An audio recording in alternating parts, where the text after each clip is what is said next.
國內嘅大考就係呢幾日啦，中考又嚟緊啦，6月底就係啦。你以為你考得好靠努力？唔止，仲要睇你屋企嘅溫書位啱唔啱個文昌位喎。你知唔知咩叫文昌位？文昌位簡單啲嚟講就係關乎學業、考試嘅吉位嚟。古人講得好清楚，文昌若得地，功名自然嚟。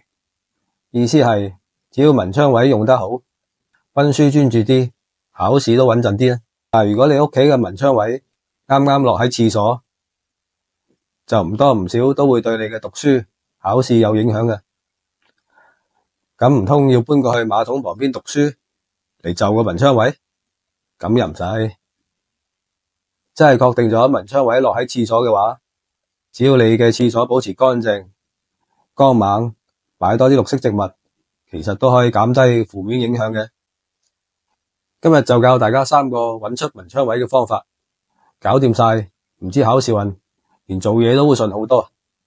起先係門位定文昌，簡單啲講就係唔使理大門嘅朝向，唔睇格局，就睇你屋企大門開喺邊個方向。例如大門開喺正東，文昌位就喺西南；大門開喺正南，文昌位就喺東北。咁點揾其他呢？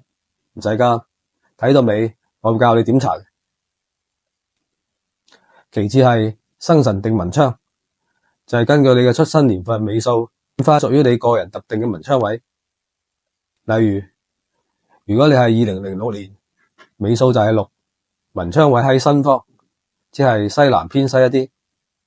2007年，尾數係7，文昌位喺酉方，咁就係正西。再次係流年文昌位，2025年嘅流年文昌位就喺正西方，呢個位置唔使睇格局，人人啱用。如果你3個文昌位有2個重疊，你書台又啱啱擺正喺呢個方位，咁你嘅考試運直接升咗幾個呢？但係要記住啦，文昌位只係輔助，命都係自己攞話事權嘅。